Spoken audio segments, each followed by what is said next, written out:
Well, good morning from St. Bart's in Midtown Manhattan. My name is Peter Thompson. I serve as the vicar here. And whether you're joining us here in person on Park Avenue or online at stbarts.org, it is my joy and delight to welcome you to the forum where each week we have sacred conversations about the things that matter. And this week we begin our Lenten series, which is titled, I'm the Problem, It's Me, Reflections on Self-Reflection.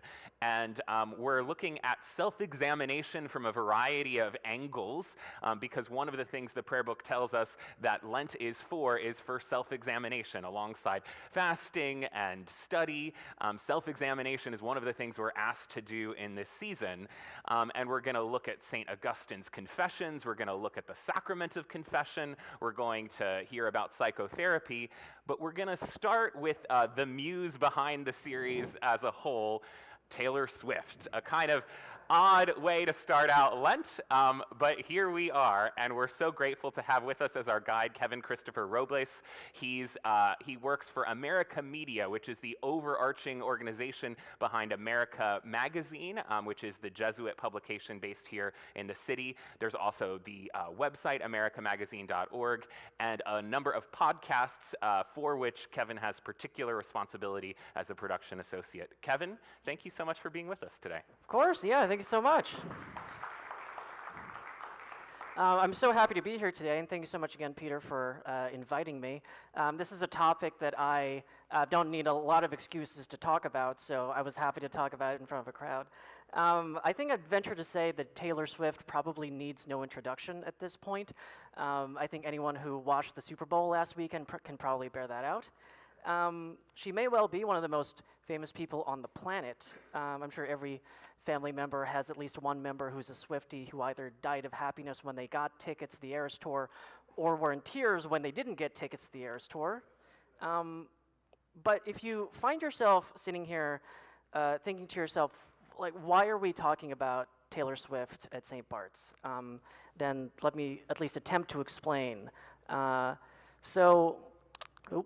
we go. First, let me say off the bat that I'm not by any means an unbiased source on Taylor Swift. I do identify as a Swiftie, which, if you don't know, is what fans of Taylor call themselves. Secondly, I'm going to attempt to explain what it is that makes Taylor Swift so resonant with so many different audiences.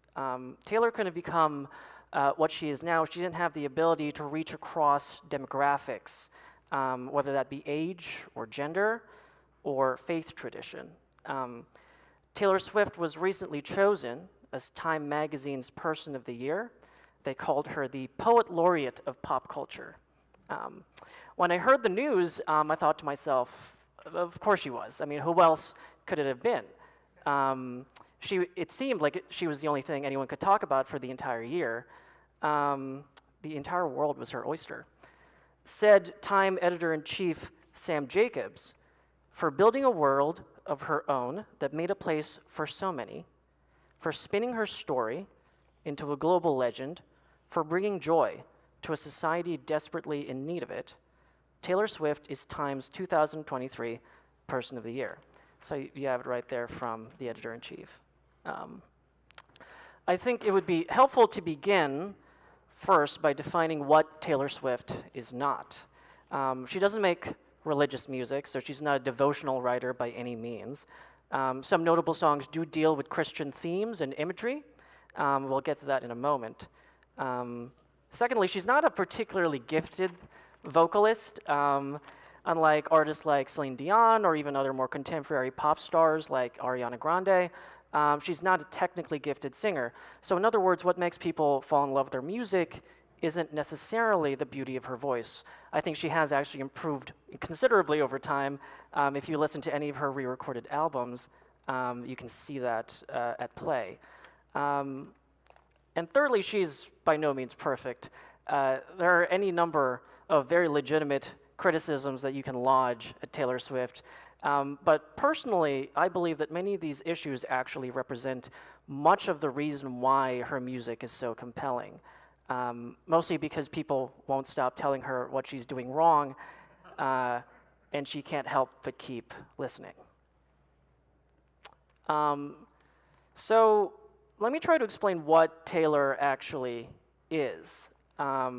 She is Christian. She's publicly identified as Christian on a number of occasions, and while the vast majority of her pop singles largely don't cover that subject matter, it does come up every so often. She makes explicit references to prayer and personal worship practices in Holy Ground, False God, our song. Also in the song Soon You'll Get Better, which we'll get to in just a second. She's an incredibly gifted lyricist.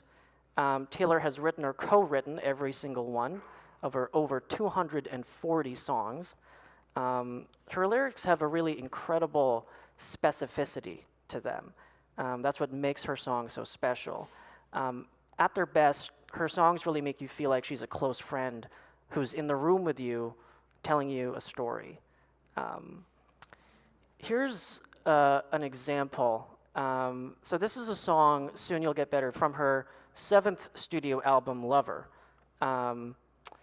This was a song that she wrote about her mother, Andrea, after she was diagnosed with breast cancer for the first time in 2015, and then a second time in 2019, and in 2020, she was diagnosed with a brain tumor as well.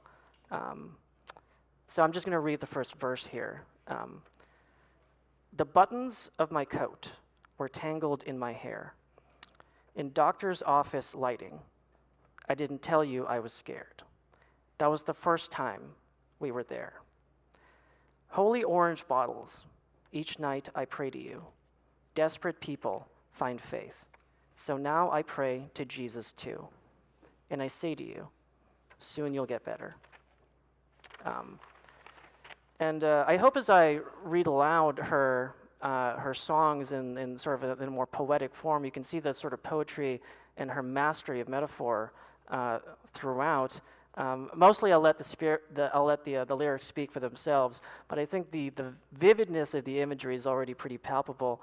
The emotion is very apparent. It's so easy to picture everything. The specificity is quite astounding. I mean, the buttons of my coat were tangled in my hair. It's not an image that is very easy to imagine, but it takes you a second. And makes you think about what you're listening to. Lastly, she has a kind of very extraordinary parasocial relationship with her fans. They have kind of an amazing level of engagement and loyalty, and she, largely elicits from them this immense sense of gratitude. By the way, parasocial, if you don't know what that means, it's when an audience feels like they have a strong emotional bond with an artist who they've never met. This is a term that came into greater use in the online age. And for Taylor, it's kind of a symbiotic relationship that she has with her fans. Taylor has often talked about how she treats her audience like a confessional. She uses her music as an outlet for all of these things that she's feeling. And sharing them with us is sort of what helps her feel connected to the world. I think especially as a celebrity, it's very easy to lose track of that grounded feeling. And she's so often surrounded by a lot of toxic emotion. I think there is something that we can learn from this kind of relationship, because being a fan of Taylor Swift isn't just being a fan of Taylor Swift.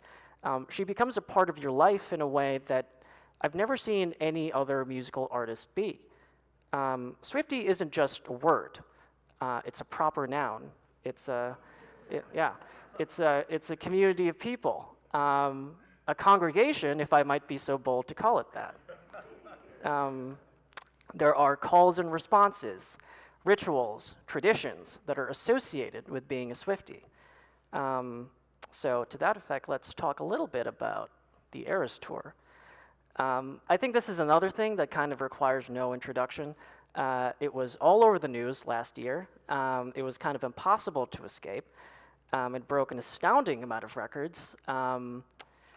According to some estimates, the tour created around $4 billion in domestic spending.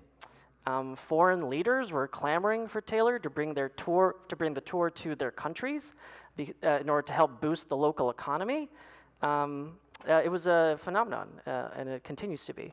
And all that with the tour being nearly 3.5 hours long. And yet when I went, I felt like I wasn't there for nearly long enough. I've written in the past about my quasi-religious experience of being a Swiftie, and nowhere was that more apparent than at the tour. I know that might sound crazy, but it's very true. That kind of personal relationship that she manages to create in an environment like this is really a testament to what makes her so special. It's her ability to make it seem like every song she's writing is about you. A song like Hey Stephen might be about a guy named Stephen that she's pining after. Now, I don't know about you, but I personally never pined over anyone named Stephen. But everyone knows what that kind of longing feels like. And more specifically, everyone knows what it feels like to have a friend talk to you about that kind of longing. That's Taylor Swift. 69,000 people were there the day that I went. It was the largest night of the US tour. This was at MetLife in New Jersey. 69,000 people were in those stands screaming the same lyrics. 69,000 people knew what to respond when Taylor egged them on with an obscure reference. 69,000 people were in tears when Taylor sang a song about the slow dissolution of a relationship. It was a rapturous experience for me. And specifically for me, the entire thing felt intensely liturgical. And if you don't believe me, maybe you'll believe the New York Times.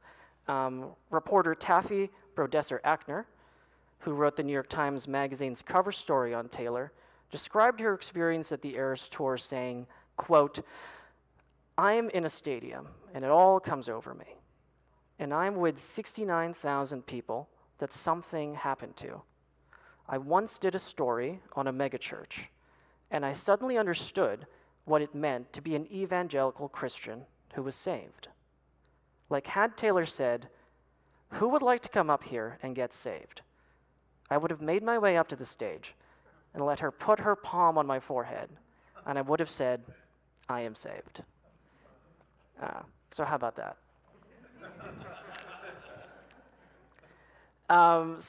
Let me just give some brief background context on Taylor. Taylor was born in West Reading, Pennsylvania on December 13th, 1989. She grew up on a Christmas tree farm. She was named after six-time Grammy winner James Taylor, who she would later have the honor of performing with in 2012. She was educated at a Montessori school by Franciscan sisters. A Montessori school, if you don't know, is more of a visual learning school than a traditional learning environment. Her interest in music began at a very early age. She was mostly influenced by Disney movies and musical theater, but also in large part by her grandmother, Marjorie Finley, who was an opera singer. She would later write about her in a song titled Marjorie. Eventually, she kind of honed in on a more specific musical focus. She had two primary musical influences when she was a teenager, Shania Twain and Faith Hill. She was also a great fan of Dolly Parton, as well as the Dixie Chicks, who are actually featured on Soon You'll Get Better as background vocalists. We'll actually return to them in a second. Either way, Taylor eventually became so enamored with country music that she managed to convince her parents at the age of 14 to move to Nashville to help her pursue a music career. In Nashville, she spent about a year trying to make a name for herself. Eventually, she performed at the famous Bluebird Cafe, which was known for incubating young up-and-coming artists. It was at the cafe that she met Scott Borchetta, a record executive who used to work for DreamWorks and Universal. Borchetta was about to form Big Machine Records, a new independent record label Taylor would be the first artist signed to the label. We'll return to Barchetta in a little while. He's a very significant figure in her life and career. In 2006, Taylor released her first album, Taylor Swift. It was a self-titled record. It was modestly successful, but definitely a far cry from her massive hits later on. But even then, in songs like Picture to Burn or Should Have Said No, you could already see a lot of the sort of autobiographical lyricism that would make her later albums so sharp, even though largely she was singing about things that teenage girls got up to, so it was a lot of boy troubles and pickup trucks and that sort of thing. A quick sidebar, around the same time, a bunch of stuff was happening in the world of country music that sort of made Taylor have to face an uphill battle just by being who she was. She was a teenage girl in country music, not a genre or scene that was known for being particularly kind to teenage girls, especially not teenage girls who were singing about teenage girl issues. Thinking back to the mid-2000s, country was kind of at the forefront of American music. It was an entirely male enterprise and incredibly jingoistic, especially after 9/11. This is where the Dixie Chicks come in. So at a concert in London, they made comments that were the anti-war comments against the Iraq War. And they suffered an immense amount of backlash. They received death threats. They were blacklisted by many country radio stations, and this was the age before streaming, so this was a very big deal, and they lost a lot of record sales as a result. Partnerships with brands ended, and Taylor Swift saw all of this. Remember, she was, at the time, 15 years old.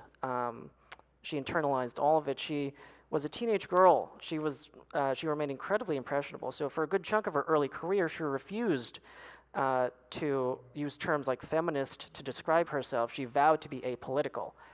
There was a palpable fear of being anything except society's expectation of what an all-American girl was. This would eventually change. Now, I titled this talk The Death and Resurrection of Taylor Swift, which might be a bit of an overdramatic title, but Taylor herself is certainly no stranger to melodrama, and I think that's one of the things I find so compelling about her work. She's changed a lot over the course of her career, but there were two significant events in her professional life that resulted in big shifts in her music that I think illustrate the way that she can take massive personal and professional defeats and turn them into something good. Hence, deaths and resurrections. My hope is that by examining these two instances, you'll be able to see a theological application for her work and her career, and how we might learn something valuable from them. In 2008, Taylor Swift released Fearless, her second album. Probably the two best-known songs from it are Love Story and You Belong With Me. This one is when Taylor really got big. It's much more of a pop album than her first album was, had a greater mainstream appeal. It won Album of the Year at the Grammys. She beat out Beyonce, the Black Eyed Peas, Lady Gaga, and Dave Matthews Band. Needless to say, this is the beginning of when Taylor Swift really became a household name. Unfortunately, this Fearless era wasn't all great. It led to a fairly infamous incident after Taylor won the MTV Video Music Award for Best Female Music Video. What was supposed to be a great night for her turned out to be less than. This is when Kanye West comes in. He went up on stage and interrupted her and complained that Beyonce should have won instead of her. Believe it or not, this single event would come to define the careers of both of these artists for the next decade. At the time she won the award, Taylor was 19 years old. She was really just a kid. And this was a really defining moment for her. The crowd did boo Kanye, but at the time, and in that environment, Taylor didn't know that. 10 years after the event, Taylor said, quote, "It was so echoey in there. At the time, I didn't know they were booing him doing that. I thought that they were booing me." For someone who's built their whole belief system on getting people to clap for you, the whole crowd booing is a pretty formative experience.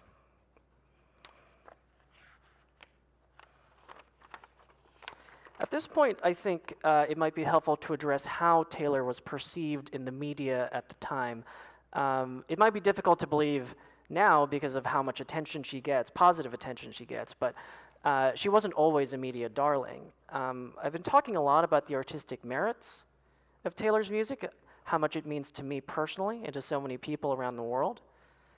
But if you paid any attention to the media coverage that she received in the 2010s, it seemed like music was the last thing that anyone wanted to talk about when it came to Taylor.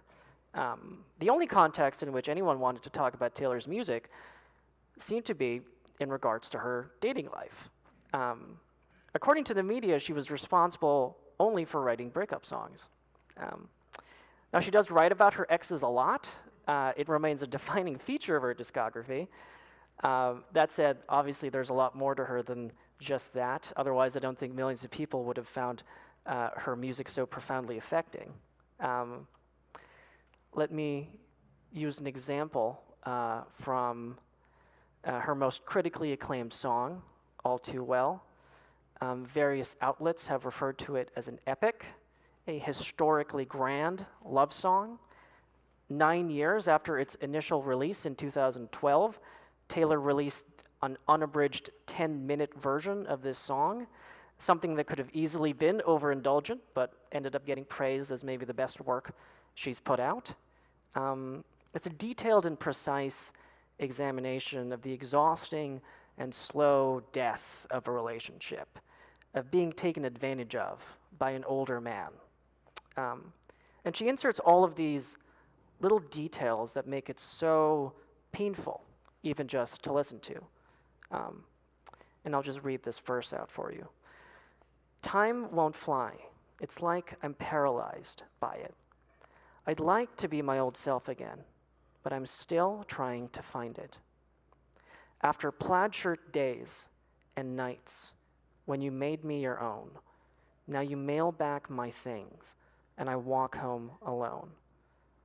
But you keep my old scarf from that very first week because it reminds you of innocence and it smells like me."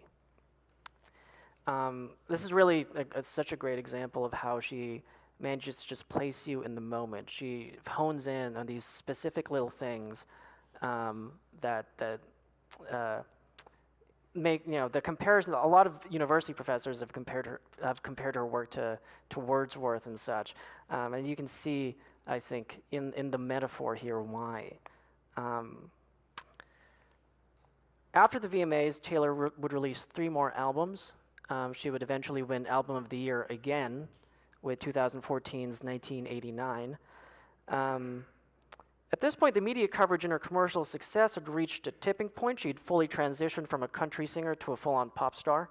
It seemed that Taylor had finally reached the apex of her career. Basically, there was nowhere to go but down, and that's exactly what happened. This is when Kanye would once again come into the picture. At this point, both parties had presumably buried the hatchet about the whole VMA incident. And they even had some good-natured sniping at each other at some award shows. They were seen out to dinner with each other publicly. They were friends. And Taylor really, I think, made a concerted effort to be friendly with Kanye afterwards in an attempt to bury that hatchet. It seemed like the whole celebrity feud thing was over.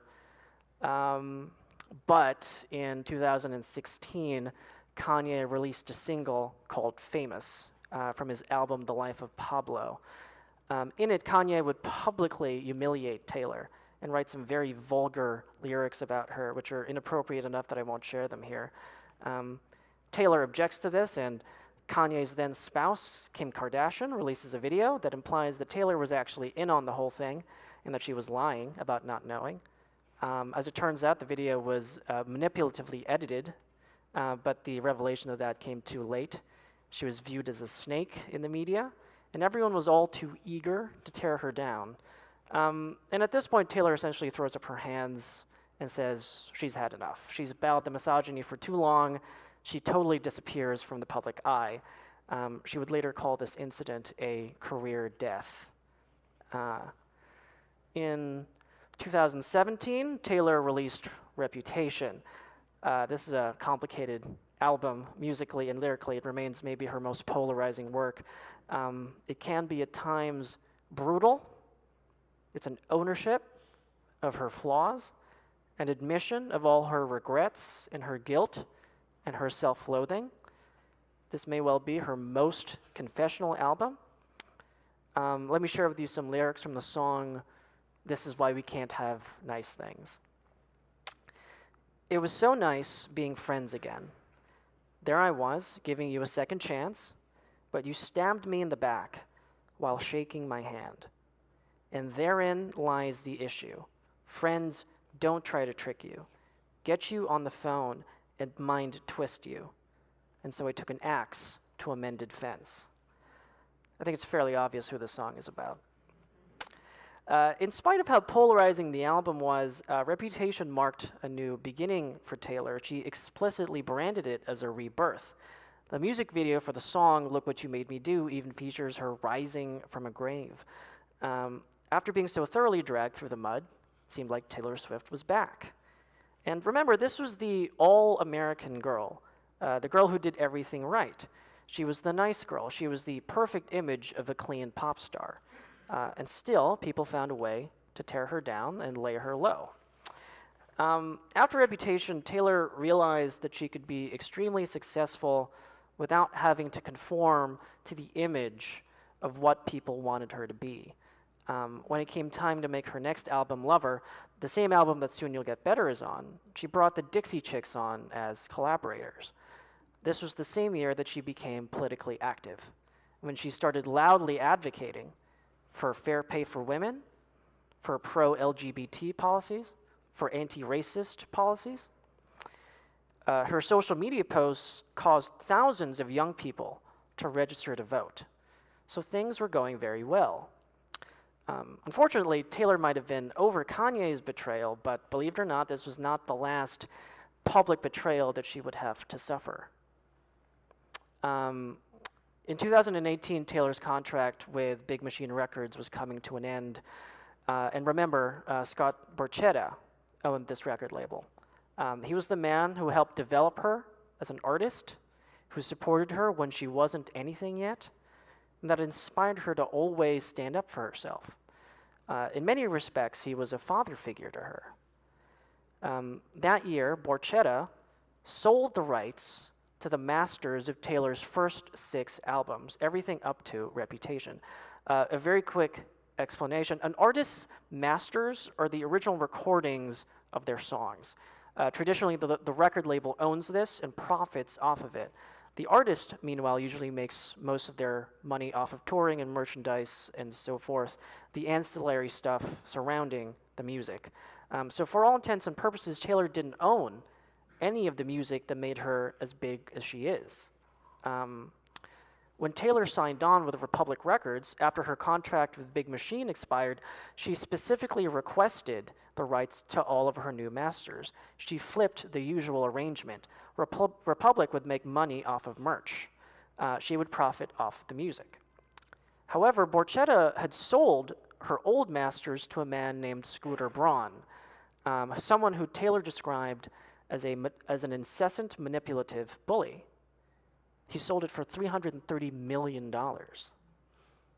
That Borchetta, a man Taylor deeply trusted, would sell basically the last decade of her art to someone that she disliked so heavily was a massive and crushing personal betrayal, and all in the name of Borchetta's own gain.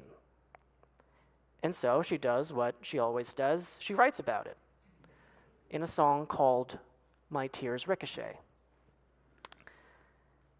I didn't have it in myself to go with grace, because when I'd fight, you used to tell me I was brave. And if I'm dead to you, why are you at the wake, cursing my name, wishing I stayed? Look at how my tears ricochet. And I can go anywhere I want, just not home. And you can aim for my heart, go for blood, but you would still miss me in your bones. And I still talk to you when I'm screaming at the sky, and when you can't sleep at night, you hear my stolen lullabies. This song is from her album Folklore, which was one of 2 albums that she released in 2020 at the height of the COVID pandemic. The other was Evermore. Both albums are deeply emotional, deeply sad, very stripped down instrumentally, and talk about a betrayal that's so much more personal than the one that she suffered at the hands of Kanye. She can't go home again. She can't go back to the safety that Scott Borchetta and that record label used to represent for her. She wasn't safe there anymore. So once again, she turned her pain into music. She decided she wasn't going to let it stand, though, and announced that she was going to re-record her first 6 albums under Republic Records. And remember, this means that she would now own the masters to all of these new re-recorded albums. This was, to say the least, an unprecedented move. No artist had ever done anything like this before, and paid off because these re-recorded versions, which she called Taylor's versions, have become immensely successful. In the slide, you can see her original albums on the top and her re-recorded albums on the bottom. She's re-recorded 4 so far. There are 2 more to go, her debut and Reputation. So right now it's only a matter of time before the re-recording project is finished. And because of how highly publicized the move was, Taylor's example has already inspired new artists to negotiate their contracts more aggressively. Contract periods for artists have already gone down, and more are demanding the right to own their own songs.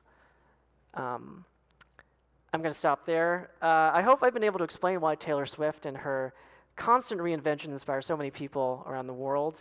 Hopefully you found this interesting and engaging. Thank you again so much for having me.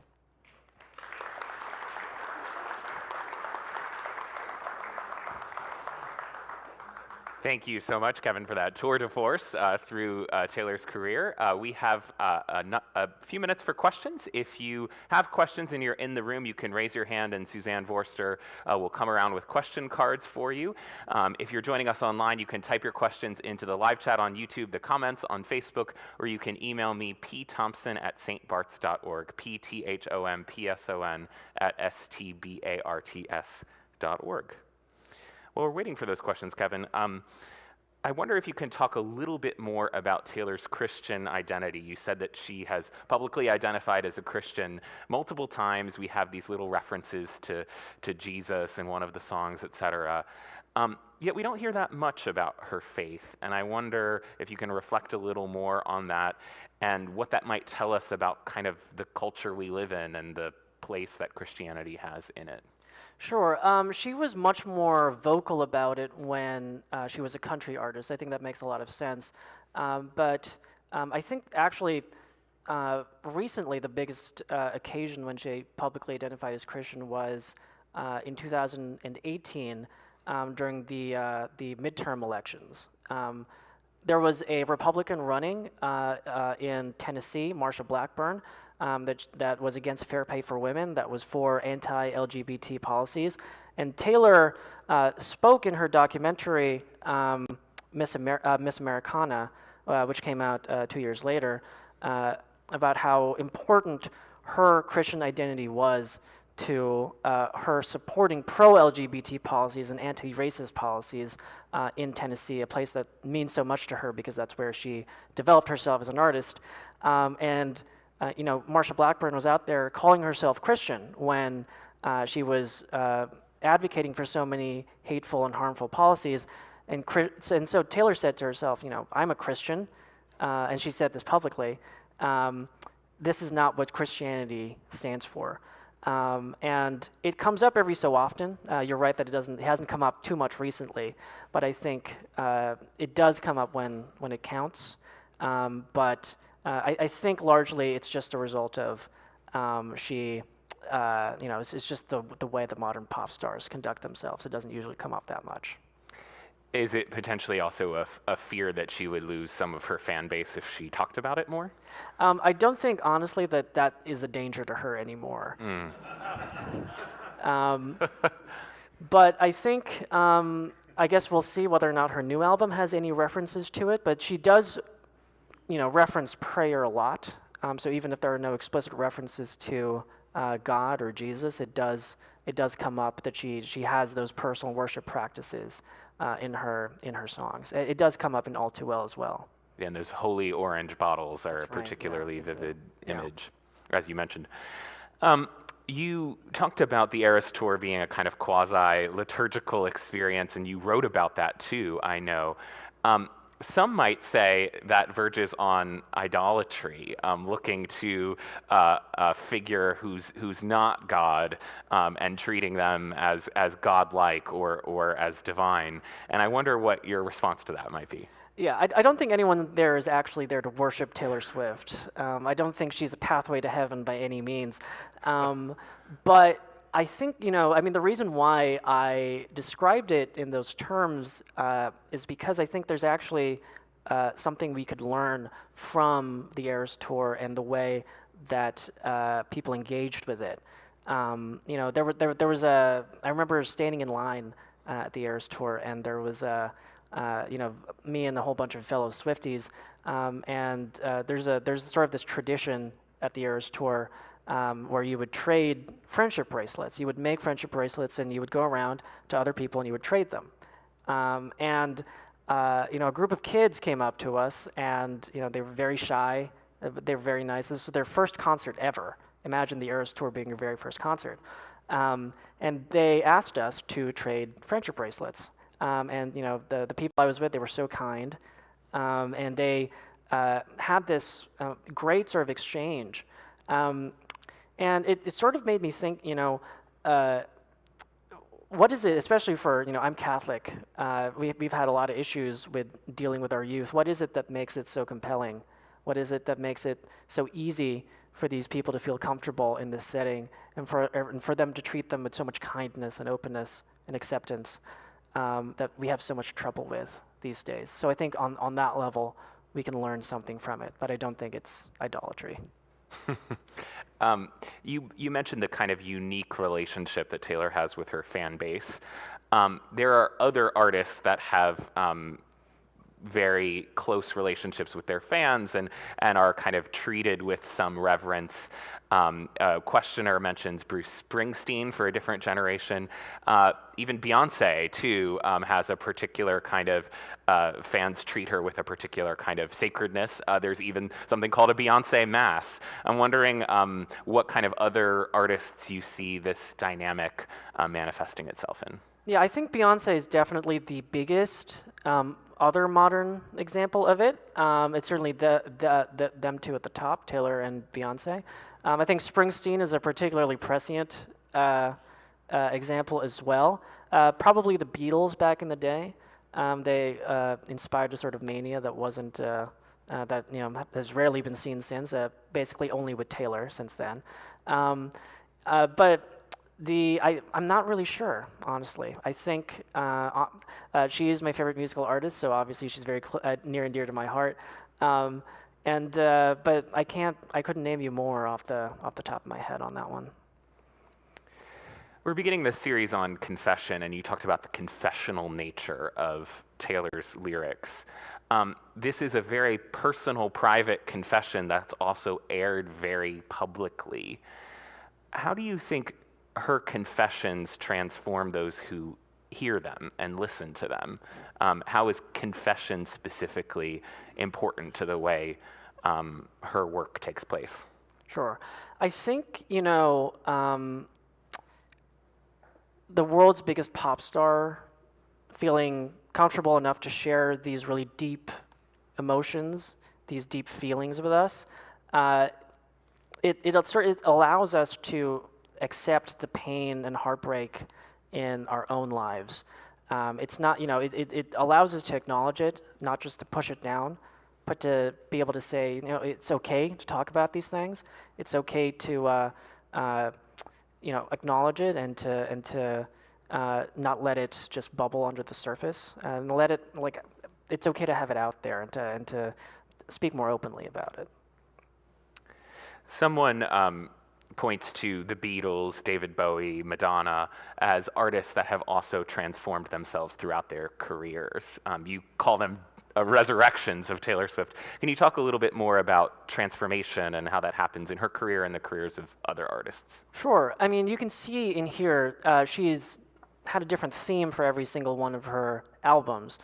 And she's always had to change herself a lot more often than I think other artists do. She's talked in the past about how this is particularly prevalent for female artists. Male artists don't generally have to reinvent themselves with every new album, but female artists have to in a way that male artists don't, because she's talked about the sort of expiration date that many female artists have, something that she thought she suffered when she released 1989, and then immediately had a famous crash. But since then, she's transformed her image considerably. She used to be much more of a straight-up pop star, and then she became an electro-pop R&B artist, and then she became a folksy instrumental artist, and then she became a synth-pop artist. So she's had a lot of transformations, and I think it speaks to not only the breadth of her musical influences, but also her ability to apply her lyricism to all sorts of different types of production. Can you talk a little bit more about gender and the Taylor Swift phenomenon? Sure. Obviously, I'm a man. I'm not a woman. But she does resonate primarily, I think, with a female audience, but also a queer audience. She has, I mentioned in the talk that she doesn't, or she didn't used to identify as a feminist. That's something that also changed along with her sort of coming out politically. But sorry, what was the question again? Gender. Yes, gender and that's Taylor right. Swift. I think prominently she's just been a voice for women in general, and I think it elevates sort of the female experience in a way that I think few other cultural markers do. I won't presume to talk too much about the female experience here, but I think it's been important for me as someone who likes her music to be able to express those sorts of qualities as well. What's next for Taylor? Can you talk about Tortured Poets? Yeah, so she did drop the announcement for this album while I was preparing this talk, and so I had to rearrange this slide. But who knows? It could be. I'm sure I'll like it. I think I have no doubt that I'll like it. There are some rumors that it may be a more stripped-down album, instrumentally, like Folklore and Evermore. And if that's the case, then I'd be very happy because those are my two favorite Taylor Swift albums. But who knows? Midnight's wasn't what I expected it to be, so I expect that Tortured Poets department will be the same. One final question. You work for a religious organization. You're a churchgoer yourself. You talked a little bit about what the church can learn from Taylor. How do you see your own faith differently as a Swiftie? Sure. I find Catholicism and being a Swiftie actually very, very similar. Taylor Swift is by no means a perfect person, as I mentioned, and certainly the Roman Catholic Church is also not a perfect organization by any means, and yet I remain both a Catholic and a Swiftie. There are any number of complaints you can lodge against both, but I think it's helpful to acknowledge both the flaws and the wonders of both. Enjoying someone's music obviously has no real comparison to a faith life, But something about both things allows you to look at it and see the wonders, while also seeing the things that are not so great with it, but not letting that take over the good about them. Please join me in thanking Kevin Christopher Robles.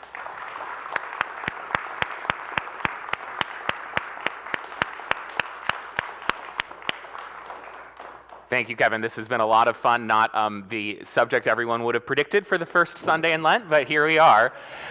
We will continue our series in 2 weeks with a different person who said in a different way, "I'm the problem, it's me," St. Augustine of Hippo. And we'll be joined by Catherine Coney-Bear of Bryn Mawr College, who will talk and lead us through the confessions. In between, next week we'll have the annual meeting during this time, so the forum will take a break. See you in 2 weeks.